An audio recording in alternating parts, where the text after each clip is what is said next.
They banned that because of that.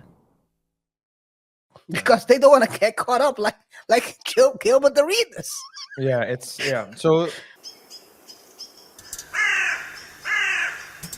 Life is really crazy. Fair use.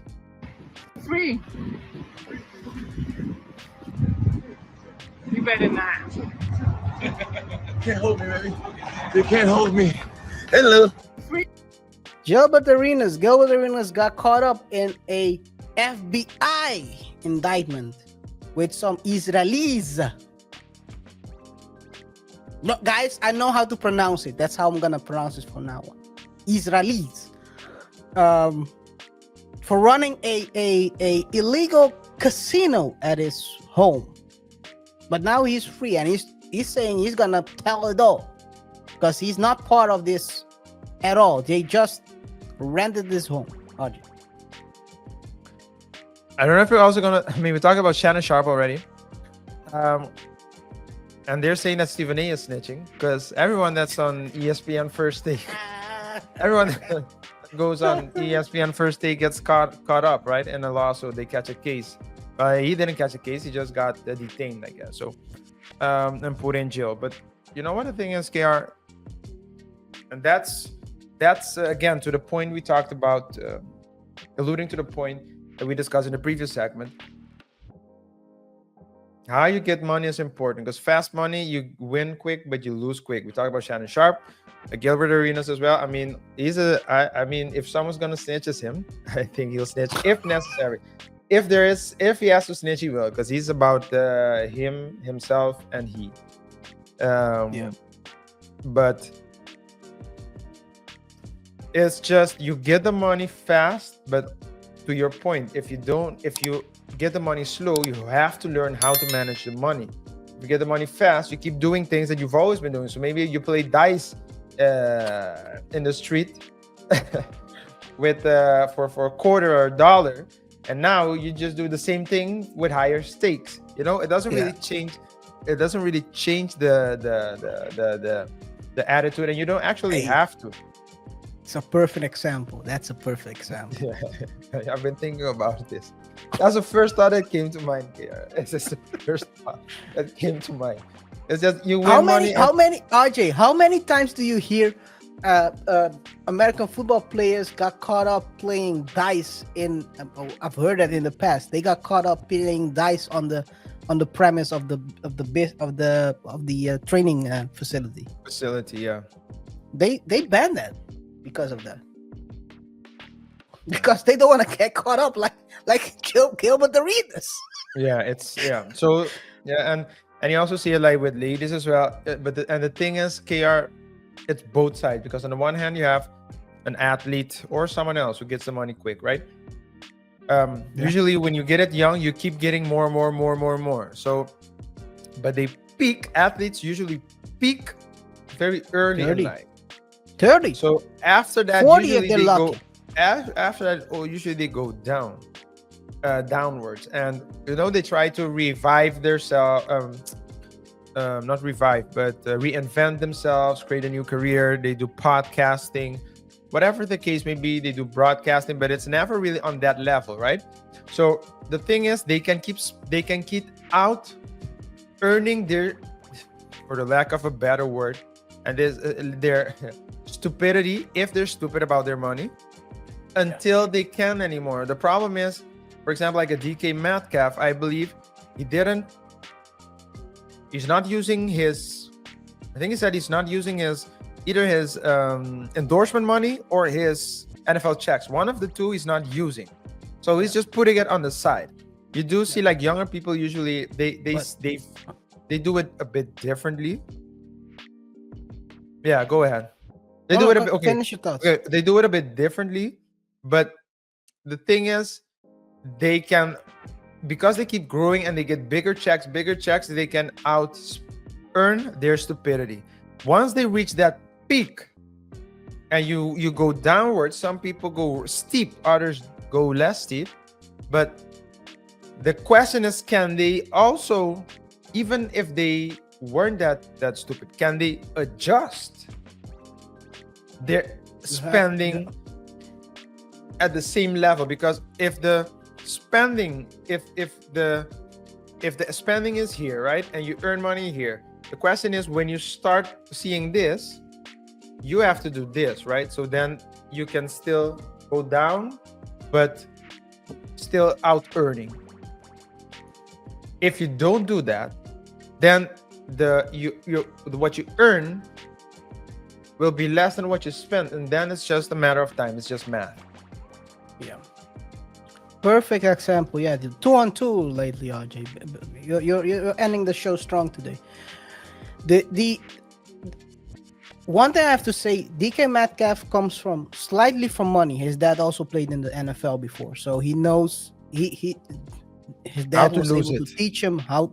I don't think the dad lost all the money. So, but the dad can teach him how not to lose it, because probably he can give examples of guys who he has played with that did blow the money. You have what you see these days, people who grow up, and you have another person you can also check out is Justin Jefferson. He just signed a the biggest contract for a wide receiver ever. And he's living in the suburbs and driving a simple car. Not flashy, not how much? $8 million home, like, what's the guy's name who got married? Travis Hunter, $8 million home in the middle of nowhere. Nothing flashy. And he's the most paid, highest paid wide receiver. So you have to learn how to spend the money, man. You have to learn how to spend the money. Let's go to the next topic, RJ. Another NBA player. I mean, it's an NBA player week.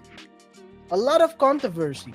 Fair use. This is sister on Instagram. I believe her name is Caribbean Curls with 2 S's. Posted on her story yesterday about LA Laker DeAndre Ayton. I believe that's how you say his name.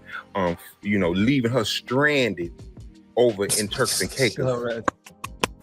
When he realized, according to her, that she wasn't going to be able to pay for the trip.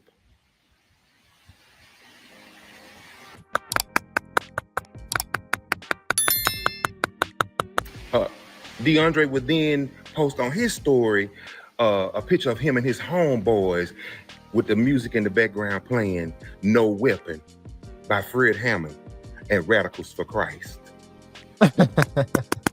Yeah, this is crazy. There has been no confirmation if Caribbean Curls made it back safely or not. That beautiful. 2 clowns in a clown show, RJ.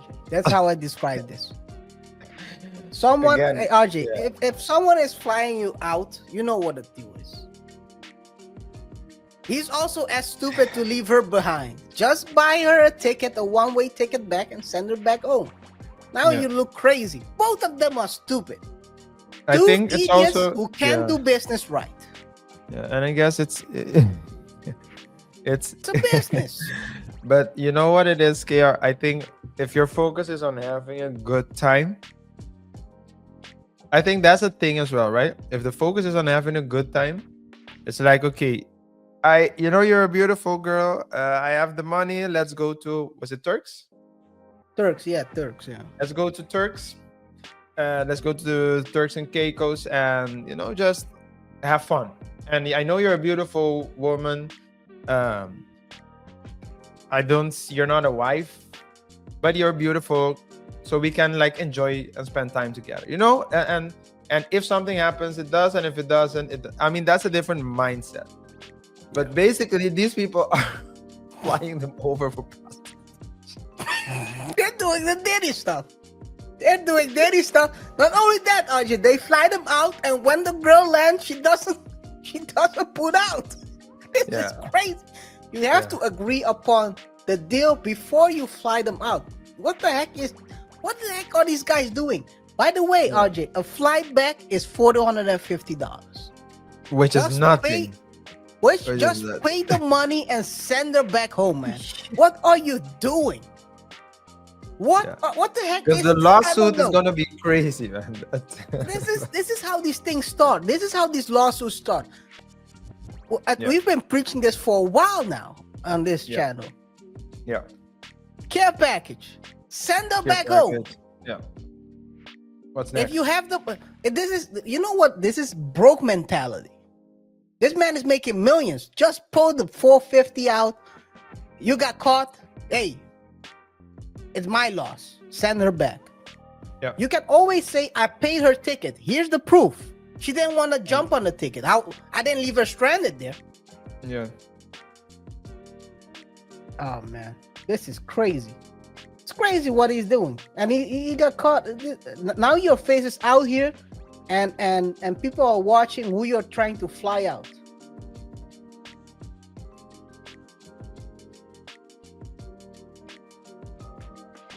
He's like what's the guy who got caught up as well with the guy, the overweight basketball player for the Hornets. They're not the Hornets anymore. Pelicans. Pelicans.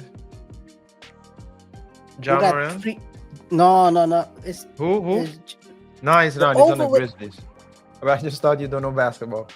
Pelicans. Ah, Or Hornets. I said Grizzlies because I thought you don't know basketball. You wouldn't know. But you're talking about. I know what you're talking about. His shoe The broke Brawley during guy. the Brawley guy. Yeah. Who played on his Duke. shoe broke during the college Yeah. game. That's how overweight he is, but okay. Let's go to the last one for today, man. Huh? What did you say? No need for fat shaming. Zion Williamson. is weird. Zion, that's his name. Zion is the same situation. He's dealing with these types of women, man. Look at what he's flying out, man. I don't know what's this guy's name, DeAndre. Look at what Yeah, DeAndre's DeAndre. flying out, man. All last week we said all fruit, no veggies. This is all plastic, no oil. Let's go to the last one. Let's close this show out, man. Let's close. This is gonna fair use. Another one. just got arrested, and the reason is insane. After 13 seasons in the league, millions in the bank, and a reputation as one of the toughest forwards in the NBA, he's now sitting in a Florida jail cell. The charge? Felony fraud. Authorities say he wrote a massive six-figure check to purchase a luxury Rolls-Royce in Miami, and it bounced. But when investigators started digging, they uncovered an entire trail of bad checks linked to private car deals, high-stakes poker debts in Vegas, and even a failed yacht rental in the Bahamas. Sources close to the case say this wasn't a simple mistake. Marcus allegedly knew the account was empty. And the wildest part, the arrest warrant wasn't even from Florida. It came from another state, connected to an older investigation that was quietly building for months. This is the same guy who just last year was negotiating a TV analyst deal with ESPN after leaving the league. From NBA glory to facing serious prison time, all over fraud that might be way deeper than anyone imagined. Marcus Morris, former NBA star, twin brother of Markieff, now at the center of one of the most shocking scandals in recent basketball history. Another one bites the. I mean, it was a bad week for former NBA players, man.